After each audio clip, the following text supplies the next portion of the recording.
뒤에 남은 거 하고요. 마무리합시다. 남은 거 정리하고 마무리합시다. 우리 아까 수렴형 경계에서는 두 가지 종류로 나눠진다고 해서 2-2번으로 오면 수렴형 경계 중에 충돌형 경계라고 하는 게 있어요.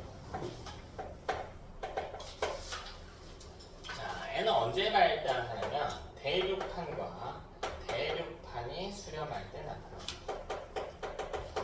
자, 이때는 충돌형 경계가 나타납니다. 충돌형 경계.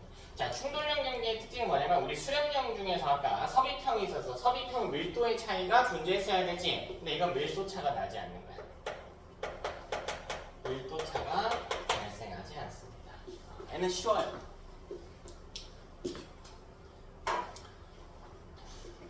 대륙판과 대륙판이 수렴하면 섭입형이 아닌 충돌형 경계가 되는 겁니다. 대륙판끼리는 밀도가 차이가 안 나네. 손을 한번 살펴봅시다. 두 개의 판이요. 이렇게 해서 쾅. 근데 밀도가 차이가 안 나. 밀도 차이가 나면 큰 놈이 어디로 가? 밀도가 큰 놈이 아래로 갔지. 근데 누구도 양보를 안 해. 아무도 양보를 안 해. 그러니까 여기 압력이 계속 쌓여요. 계속 쌓여. 그럼 이걸 못 버티고 결국에 어떻게 되냐면 그치, 위아래로 이렇게 벌어지게 됩니다. 그래서 이때는 어떤 모습이 발달해야 되냐면 두 개의 판이 있을 때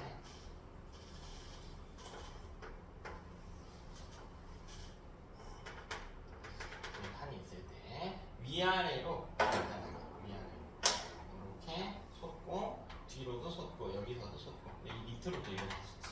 우리 눈에 안 보이지. 이렇게 밑으로도 솟지. 그러니 자, 이런 모양의 산들이 발달하게 됩니다.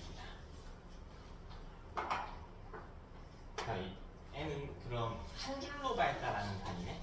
뭐라고 부릅니까?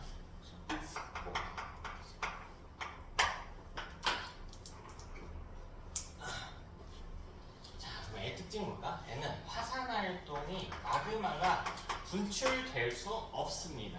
마그마가 분출될 수 없습니다. 그럼 깨진 틈이 있는 것도 아니고요. 아까 서울평 경계 서울 때 막 깨진 틈이 있는 것도 아니고, 애초에 여러분 수렴형 경계라고 하면 마그마가 내려오는 부분이지. 그치? 그러니까 분출될 일이 없죠. 됐나? 물론 섭입형 같은 경우에는 하강하는 부분이긴 하지만 깨진 틈을 따라서 올라오는 것인데, 얘는 내려오는 곳이기도 하고 위에 습곡이 가로막고 있단 말이야. 어디 분출할 구멍이 없죠. 그래서 화산 활동이 발달하지 않습니다. 지진 볼까요? 여기서 쾅 하겠네. 여기 살짝 아래까지 쾅 하겠네. 살짝 아래까지 들어간단 말이야. 살짝 아래까지 이렇게 벌어지잖아. 이 밑에 이 부분에서도 충돌이 일어나요. 근데 아까 섭입 때 보면 깊게 훅 들어갔지. 그러니까 맨 깊이서 일어난 지진은 못 일어나. 그럼 이 가장 위에서 일어나는 지진 뭐라고? 천발 지진. 이거는 중발 지진. 근데 신발은 못 일어난다고. 이게 끝이에요. 충돌량. 신발은 못 일어난다. 발생하는 지형은 딱 하나.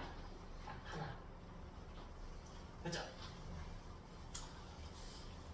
발산형 경계와 수렴형 경계를 배워봤다. 발산형 경계는 두 종류 공부하시면 되고, 수렴형 경계는 저기 세 종류 공부하시면 됩니다. 크게는 섭입형과 충돌형인데, 섭입형 내에서 둘로 나눠졌죠. 해해 섭입과 해대 섭입이고, 내력판 대력판이 수렴하면 충돌형 경계가 됩니다.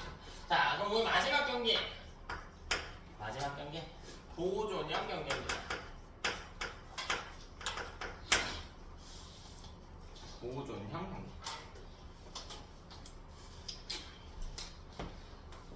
보존형.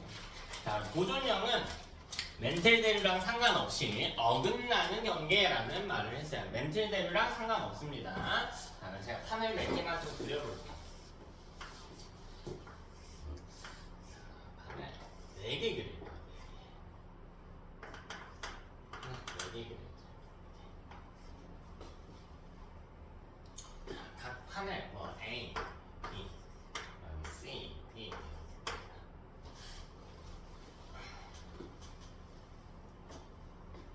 되니? 처음으로 뭘 할 거냐면요. A판과 B판을 좌우로 벌릴 거야. 이렇게 벌릴 거야. A판과 B판을 좌우로 이동시키도록 하겠습니다.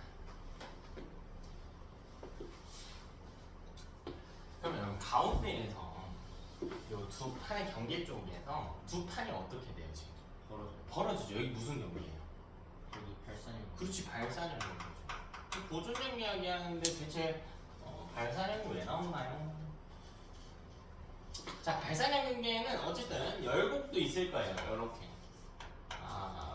물론 이제 해양판이라면은 해령의 형태로 있을 거고, 해령이라는 이름으로 있을 거고, 대륙판은 그냥 열곡계라는 이름으로 있을 거고. 보존형은 갑자기 어디 있는데 보존형? 이게 어디 있어? 이게 보존형. 이게 보존형.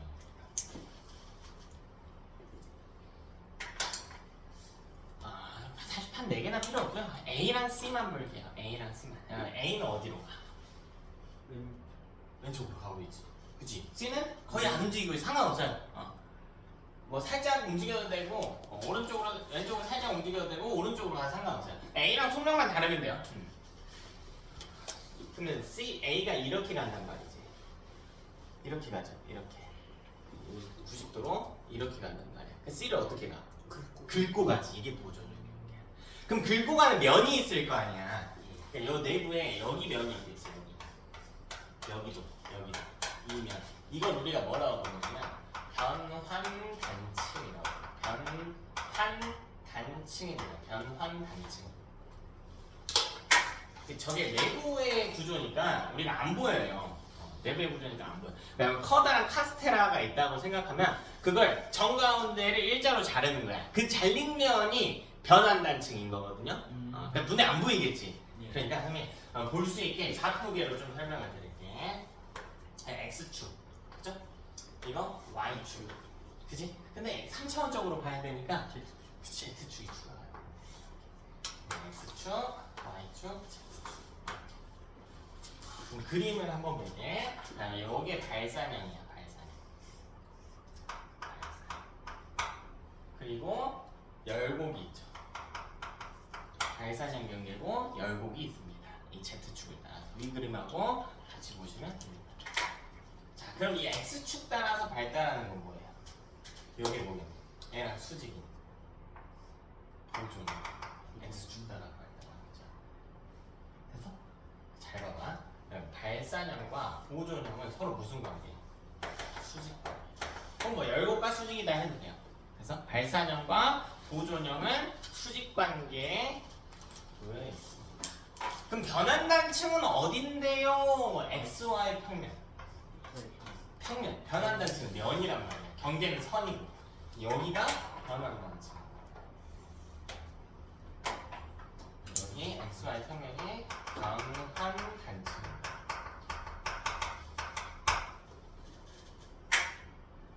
우리 지층이 끊어진 걸 단층이라고 불러. 쭉 끊어졌겠죠?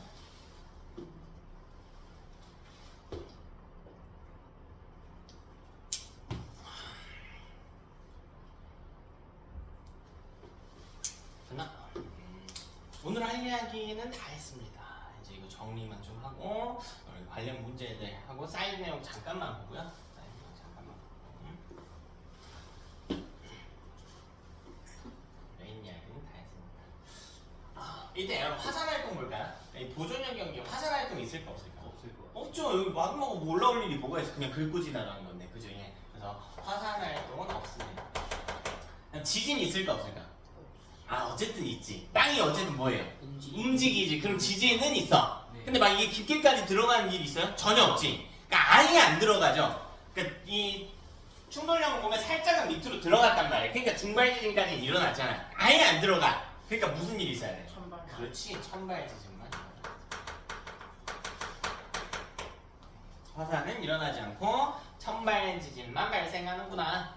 그러니까 결국 모든 경계에서 천발은 무조건 일어나요. 그러니까 천발은 디폴트 값이야. 근데 중발이나 신발이 되려면 수렴형 경계가 돼야 돼요. 어쨌든 살짝은 들어가야 된단 말이야. 그래서 조금만 밑으로 들어가는 이제 충돌량에서 중발까지, 깊게 들어간 섭입형 경계에서는 신발 지진까지 일어난다. 그죠? 요거 정리를 좀 해드릴게요. 이 표로 정리를 하고 오늘 메인 내용을 마무리합시다.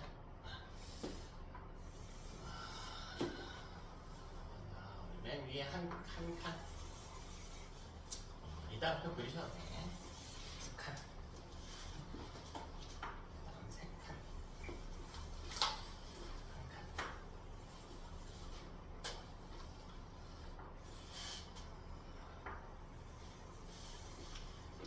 자, 먼저 왼쪽에 경계 종류에 대해서 서술을 여기는 발산형, 여기는 수렴형. 이것도 다시 한 칸 더 나눌까요? 그냥 수렴형 중에 섭입형, 여기는 수렴형 중에 충돌형, 여기는 도종형. 글자만 딱 제가 썼어요. 다 쓰면 편하니까. 자, 이때 마주하고 있는 판을 좀 정리를 해봅시다. 마주하고 있는 판을 정리해보자. 그럼 발산형에서는 다시 둘로 나눠야 됩니다. 수렴형 섭입해서도 다시 둘로 나눠야 돼요.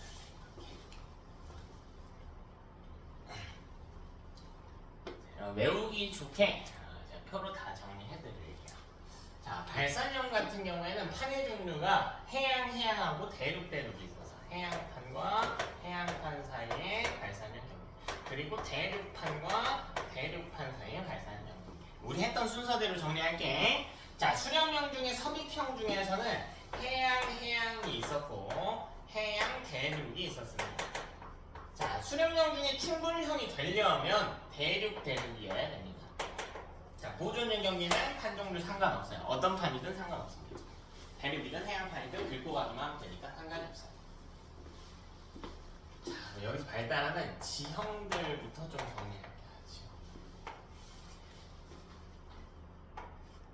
자, 먼저 해양판에서 발달한 지형 볼까? 여기 보시라는 이야기야. 여기 보시라는 이야기입니다.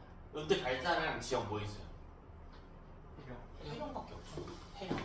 해령은 근데 두 줄로 발달하니까 무슨 형태? 열곡의 형태를 띠고 있다. 해령은 열곡의 형태를 띠고 있다. 그죠?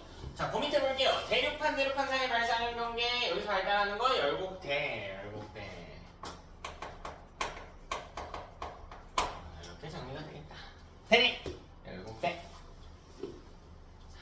다시 수렴형 중에 섭입형 경계에 대한 이야기를 좀 해보자. 그 중에 해양 요거 보라는 이야기야.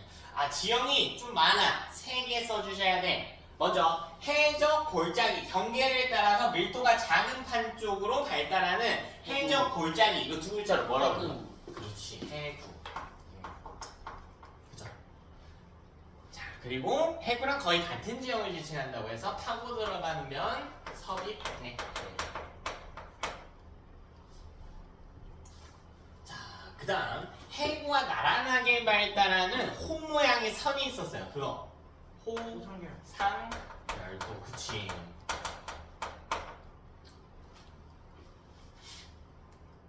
자, 해양판 대륙판 사이의 지형은요, 해구, 섭입대, 호상열도 똑같습니다. 똑같다고 했죠. 똑같잖아. 애가 있는 거 다 있어. 해양에 섭입해서 추가된 것뿐이야. 육지가 추가돼서. 근데 수렴형 경계에서 육지가 있으면 산이 발달할 수 있었죠. 일자 모양의 산. 이거 뭐라고 불렀니? 습곡산. 그치, 습곡산. 여러분이 알고 있는 산들은 거의 다 습곡이에요. 히말라야, 알프스 이러는데 습곡입니다. 자, 대륙판 볼까? 요때는 발달한 지형 하나밖에 없었어. 뭐만 있었어? 습곡만 있었어요.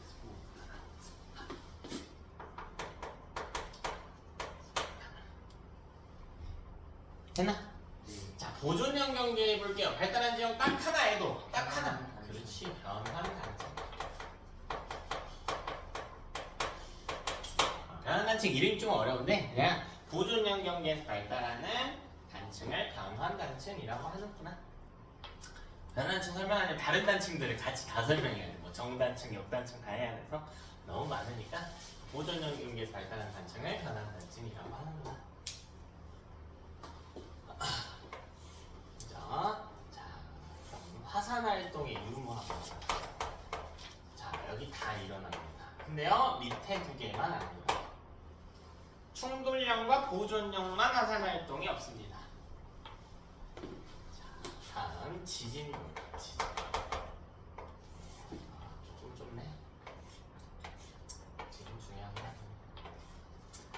자, 지진 볼게요. 자, 여러분 일단 천발은 모두 기본값으로 발생하는구나. 천발은 무조건 발생하는구나. 근데 섭입형은 너무 깊게까지 들어가.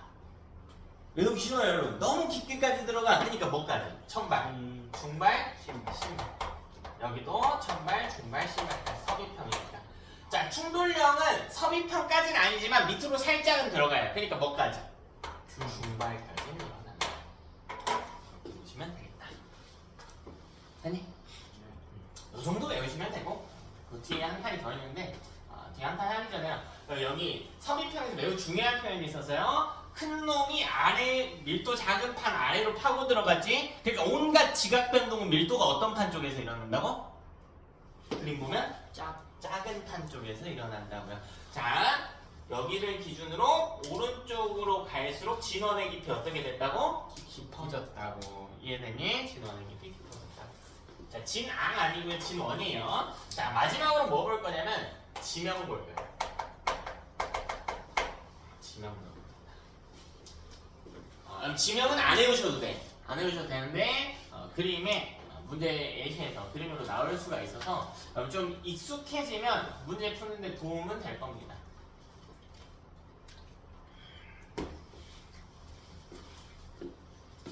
우리나라 이렇게 있잖아. 눈으로 한번 보면 여기 일본이 이렇게 있겠죠. 이렇게 있을 거고 쭉 내려오고 중국이 있을 거고 이쪽에 인도네시아 있을 거고 쭉 넘어가서 뭐 유럽 있을 거고요. 스웨덴만 있을 거고 이쪽에 아프리카 여기 있을 거고 그죠? 또 쭉 올라와가지고 북극 쪽 있을 거고요. 넘어와서 아메리카 대륙 이렇게 있겠죠. 이렇게 아메리카 대륙 있을 거고 이쪽에 이제 오스트레일리아 있겠죠. 호주 너무 크다 그치? 근데 살짝 이쪽으로 이렇게 있을 겁니다. 자, 눈으로 한번 볼게요. 자, 먼저 여기 보면 여기가 동아프리카야. 동아프리카. 여기는 뭐겠니? 여기 좀 더 가야 되구나. 여기 좀 지울게요.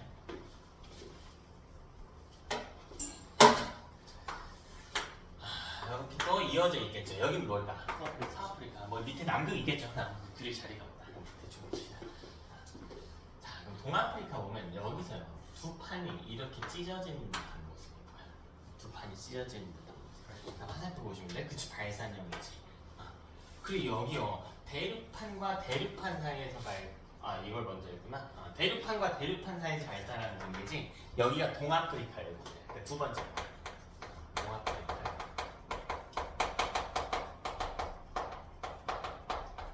이게 동아프리카예요. 외울 필요 없어. 외울 필요 없어. 자, 그 다음 보면 여기 가운데 큰 바다 이거 뭡니까? 태평양. 뭐야, 이쪽에 필리핀이랑 있을 거고 동남아 있을 거고 태평양. 여기 바다는요? 아메리카랑 아프리카 사이에 요 바다. 여기 대서양. 여기가 대서양. 대서양. 여기 대서양 보면요. 요렇게 판이 있으면 이게 또 찢어지는 듯한 모습입니다. 이렇게 일자면 이렇게. 이거 보면 바다죠. 바다에서 발생하는 우리 발산형인 게 요거네. 요 산, 요거 뭐야 불러? 열곡 형태고 또 바닷속에 있으니까 해령이라고 부를 수도 있겠지. 자, 이걸 뭐라고 부르냐면 대서양 중앙해령이라고 불러요. 그러니까 눈으로만 보시면 돼. 자, 지명은 외울 필요 없다고 했어. 지형은 외우셔야 돼요. 지형은 외우셔야 돼. 자, 그다음 해양판 사이에 우리 섭입형 경계도 한번 봅시다. 자, 여기 보면 필리핀판이라고 해서 있어요. 필리핀판. 그리고 이쪽으로 크게 일본이 너무 튀어나와 있다.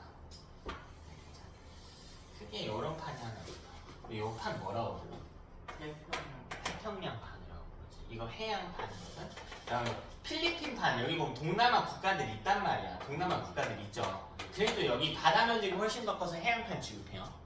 해안판 취급하는. 이 닿는 선 주변으로 사실 바다가 둘 다 있어서 해안판 취급하는 건데 보면은 이게 이렇게 가거든. 근데 잘 보면 이게 태평양판도 해양판이고 얘도 해양판이죠. 근데 해양판끼리는 밀도가 서로 어떻다고 했어? 다르다고 했지. 해양판 밀도가 너무 다양하니까. 근데 태평양판이 밀도가 더 커요. 이게 밀도 제일 큰 판이야. 제일 큰 판. 그럼 봐라. 애가 애 밑으로 들어가겠지. 자, 이걸 그림에 어떻게 표시해 줄 거냐면 이렇게 세모 표시고. 이게 이 화살표 끝자락이라고 생각하시면 돼요. 이쪽 방향으로 섭입한다라는 뜻이야. 그러니까 이 그림 보고 여러분은 누가 밀도가 큰지 찾을 수 있어야 돼. 이 방향으로 섭입한다는 뜻이니까 태평양판하고 필리핀판이 있으면 태평양판의 밀도가 크구나라고 추론하시면 됩니다. 이해됐습니까? 여기 뭐예요? 우리나라에서 거의 내려오면 그대로. 여기 뭐니? 이게 말이 안 되는 거야. 그러니까 태평양하고 필리핀 사이에 있는 거다라고 보시면 됩니다. 태평양하고 필리핀 사이에. 이 그림 너무 가쁘니까 제가 예쁘게 그리지도 않았어요. 교재 그림 보셔도 되고 눈으로 보셔도 됩니다. 자, 여기 볼게. 해양판, 대륙판 사이의 수렴령 경계. 자, 여러분 요거 무슨 판? 요거 무슨 판? 태평양판. 자, 요거 볼게요. 요렇게 가는. 요거 무슨 판일까? 유라시아. 그렇지, 이게 유라시아. 이 유라시아판입니다. 유라시아판. 잘 봐. 유라시아판하고 태평양판이죠. 태평양판이 이렇게 가거든요. 근데 이건 여러분 세모가 안 나올 수도 세모 그릴 수 있어야 돼. 왜냐면 태평양판하고 유라시아판하고 지금 화살표면 가까워지고 있죠? 네. 가까워지고 있어요. 근데 애는 무슨 판이야? 대륙판이겠지. 대륙 면적이 너무 넓잖아. 네. 이거는요? 해양판. 해양판이지. 그럼 애가 밀도가 크지. 그럼 이쪽 방향으로 섭입해야 돼. 이렇게 돼 있을 거야. 이렇게 돼 있을 거야. 여기 디테일을 봐봐. 일본은 지금 어느 판 위에 그려집니까? 유라시아판. 왜? 호상열도는 밀도가 낮은 판 위에 있어야 돼. 유라시아판 대륙판이고 태평양판은 해양판이니까 밀도가 낮은 유라시아판 위에 있어야 됩니다. 상이 됩니까? 따라서 때 여기다가 우리 일본 열도 하나 정도 적어주시면 돼요. 일본 열도. 대표적인 호상 열도의 설명이죠.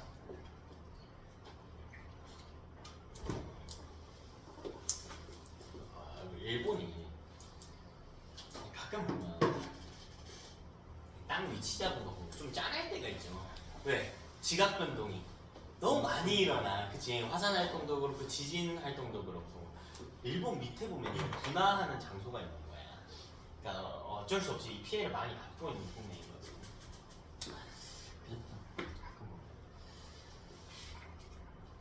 그렇다고 짠하진 않는데 또 대한민국 국민 입장에서 너무 짠하진 않죠. 근데 지각 변동 입장에 좀 그렇지. 자, 여기 보면은 습곡이 있어요. 습곡. 보면 유라시아판이고 여기에 이렇게 판이 하나 있거든. 여기 판 이름도 외울 필요 없어요. 요거를 나눠서 보기도 하고 합쳐서 보기도 해요. 나눠서 보면 여기가 오스트레일리아 판인 거고 합쳐서 보면은 여기가 오스트레일리아 판, 여기가 이제 인도 판이거든. 근데 보통 통합과학 교재에서는 합쳐서 이게 인도 오스트레일리아 판이라고 불러. 판 이름 외울 필요 없다고 해서 인도 오스트레일리아 판이에요. 근데 진행 방향 보면 여기서 인도 오스트레일리아 판 사이 여기 화살표 어떻게? 화살표 서로 가까워지고 있죠. 무슨 경계? 수렴령. 근데 여기 육지고 여기 육지지. 그럼 이거 대륙판 사이의 수렴령 경계라고 생각하시면 돼요. 보면은 요거 그리는 지금 저기에 큰 습곡이 하나 있어야 된다. 여기 습곡이 하나 있어야 돼. 여기 습곡이. 자, 저 습곡 이름 뭡니까? 저게 바로 히말라야죠.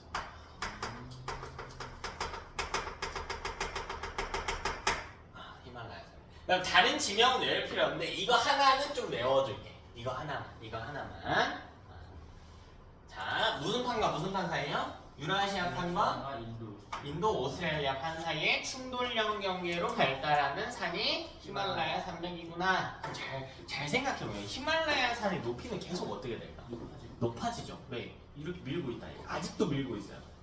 계속 높아져요. 이렇게 계속 높아져요.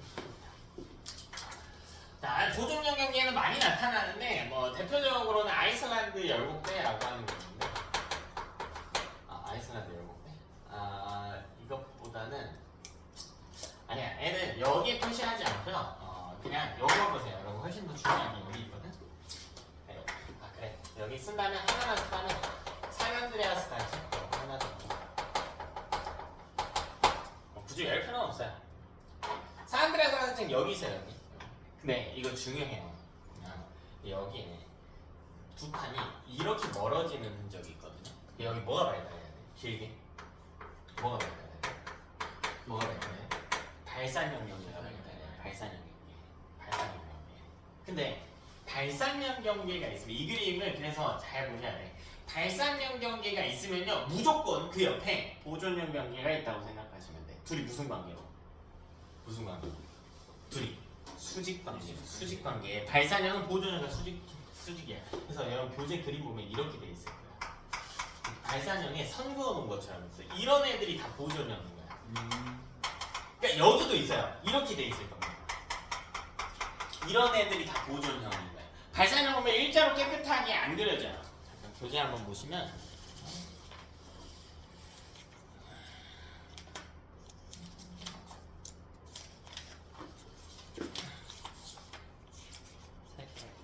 뭐야 여기 세 개제도 그림이 없나? 여기 있다. 그 139페이지 보면요. 그림 보면 일자 모양으로 예쁘게 찢어져 있지. 근데 다른 그림을 보면 146쪽 한번 보실래요? 여기 정리가 좀 돼 있는데 대서양 중앙해력적 보시면 돼요. 맨 오른쪽에 여기 보면 발산형이면 이렇게 갈라지면 일자 모양으로 있어야 되는데 계속 막 지그재그처럼 돼 있잖아. 이게 가로선들이 다 모인 거야. 이게 다 모인 거야. 아니지, 가로선들은 보존형. 이 긴 세로선이 발산형인 거고. 그러니까 메인 라인은 세로선이죠. 이게 발산형인 거고, 애랑 수직으로 중간중간에 껴있는 애들이 다 보존형을 나타내는구나. 이렇게 생각하시면 됩니다. 됐어요? 이렇게 보시면 되고. 그래서 146쪽 그림 보셔도 되고요. 화살표들 잘 보시고. 여러분은 교재 138페이지 한번 보십시오. 138페이지. 오늘 사이트 내용만 좀 다루고 마무리를 하겠습니다. 어려운 건 아니고요. 간단하게 보시면 됩니다. 여러분 변동대라는 표현이 제시가 되어 있어. 변동대는 지각 변동이 활발하게 일어나는 지점을 우리가 변동대라고 부르는데, 자 변동대는요 보면 판이 있으면 그래 여기 판을 그래 유라시아 판을 볼게. 여기서 지진이 있을까? 거의 없겠죠. 어디 있어요? 다 판에. 그치, 가장자리에 경계 부분에 있겠죠. 그치? 판의 중심부가 아니라 판의 경계를 따라 발달하게 되는 거고, 경계의 밑줄만 해놓을까요? 안 나와있어? 그럼 경계라고 써놓을게요. 우리 판동대 옆에 경계를 따라 발달한다. 판의 경계를 따라 발달. 판의 내부가 아닌 경계를 따라 발달하는구나. 적어주시고, 자 그 밑에 보면 이 변동대의 종류를 둘로 나눠놨어. 자 화산대는 이름 그대로 뭐가 많이 일어나는? 화산이 많이 일어나는, 그죠? 지진대는 지진이 많이 일어나는, 그죠? 자 그림 볼게. 모든 경계에서 지진은 일어나야만 합니다. 화산은요 안 일어날 수도 있습니다. 됐니? 자 그럼 누가 더 넓게 분포해야 돼? 지진대와 화산대 중에? 지진대. 그림 볼게요. 밑에 그림 보시면 138페이지 밑에 그림 보시면 파란색이 지진이고 빨간색이 화산입니다. 누가 더 넓은지 보여요? 그쵸, 지진이 더 넓습니다. 그래서 보통 지진이 일어나는 곳에는 웬만하면 화산이 발생해. 아니요 미안해, 말을 반대로 했네. 화산이 발생하는 곳에서는 웬만하면 지진이 발생해. 통합과학에서 배운 거대로만 하면 화산이 일어나면 100% 지진이 있어야 돼.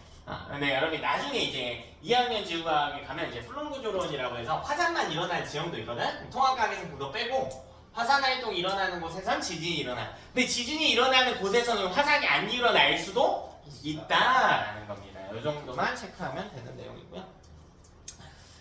그 다음에 잠깐만 뒤로 넘어와가지고 여러분 143페이지 한번 볼게요. 화산 분출물이라고 해서 나와 있는 표현이 있어요.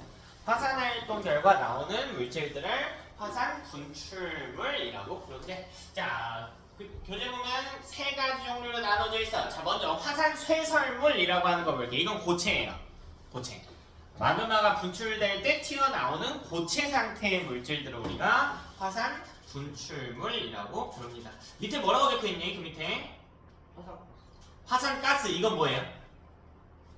이건 뭘까? 이산화탄소. 그러니까 기체예요. 상태만 놓고 보자면. 네? 상태만 놓고 보자면 이건 기체입니다. 자, 그 밑에는 뭐라고? 용암이라고 되어 있네. 용암은 액체라고 적어줄게요.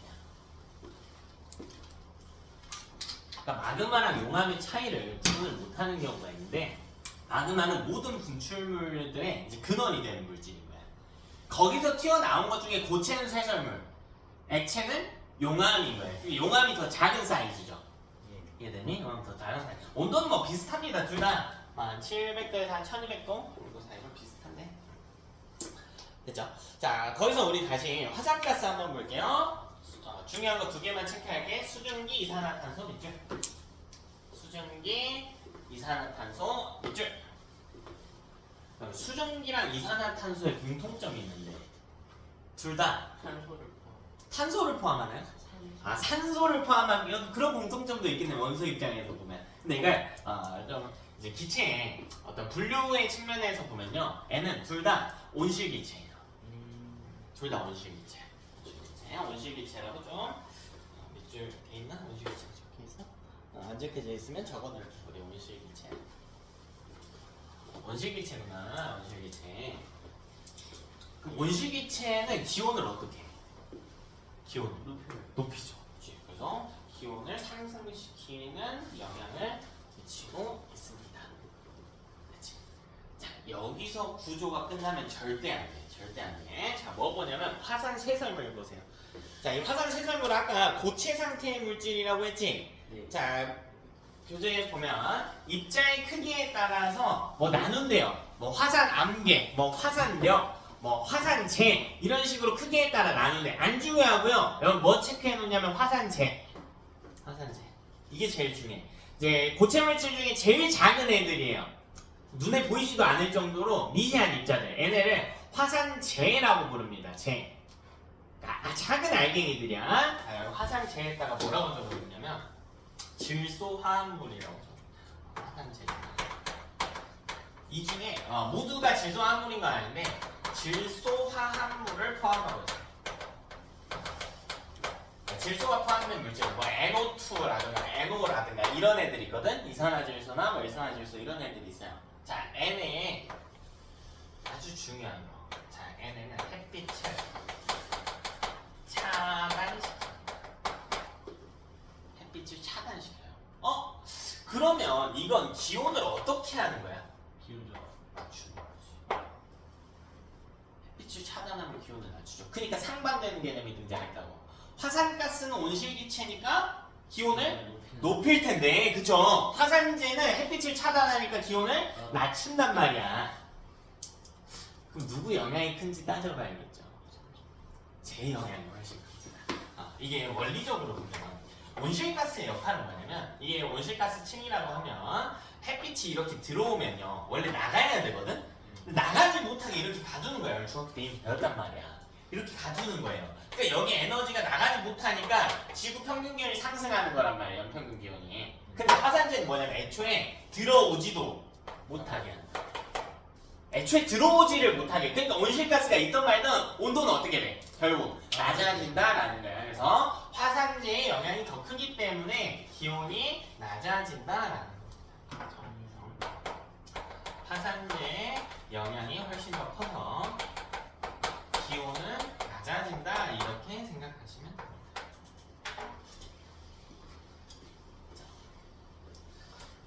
그래서 지구 역사상 우리 빙하기들이 있었단 말이에요. 큰 빙하기가 이제 3번 있었는데, 크게 보면 3번 있었는데, 신생대 기준 3번 있었는데, 이런 지구 전체 역사로 따지고 보면 너무 많아요. 빙하기 너무 많고, 우리 신생대에만 보자면 3번 있었거든요. 3번. 네, 이런 큰 빙하기 이전에는 무조건 화산 활동이 있었어요. 화산 활동이 있어서 햇빛을 가렸기 때문에 나타난 겁니다. 됐죠? 그 밑에 보시면 화산 활동에 의한 피해라던가 어떤 이점들도 있어요. 화산 활동의 피해라든가 이걸 이용할 수 있는 방법도 있고 피해는 당연히 뭘까? 우리 인간 삶의 터전이 하게 된다라는 거죠. 그리고 이 기후의 변화를 만든다. 그죠? 우리 지구 평균 기온이 낮아지거나 하는 일이 있을 수가 있겠다. 근데 이걸 이용할 수도 있대. 이게 좀 적당하게 일어난다면 내부에 있는 마그마들이 결국 상승해서 지면 근처에 머무르고 있기 때문에 이걸 가지고 지열 발전에 사용한다거나 뭐 온천을 만든다거나. 그러니까 일본이 온천 사업 유명하잖아. 그치? 온천 사업 유명. 이런 식으로 쓸 수도 있대. 뒷페이지 넘겨보시면 지진도 마찬가지입니다. 지진도요 피해도 있고 무조건 또 피해만 있는 건 아니래. 이걸 활용할 수 있는 방법도 있대요. 사실 우리가 지진 갖고 우리가 뭔가 활용하기 좀 힘들고요. 이제 충격이 크기 때문에 인간 사회에 터전을 타개하는 요인이 훨씬 더 크긴 하겠지만 지진이 발생하면서 생기는 파동들, 우리 지진파라고 하는데 이런 지진파를 분석을 해서 지구 내부의 구조 같은 것들을 파악하는 데 도움을 줄 수도 있다. 이 정도만 보시면 될 것 같습니다. 됐죠? 오늘은 여기까지 하고요. 과제는 이번 주 중단은 마무리까지 해서 157쪽까지 진행을 해보도록 하겠습니다. 157쪽까지.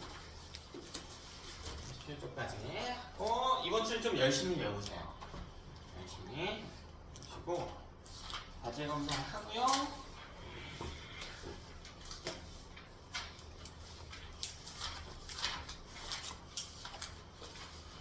테스트 보기.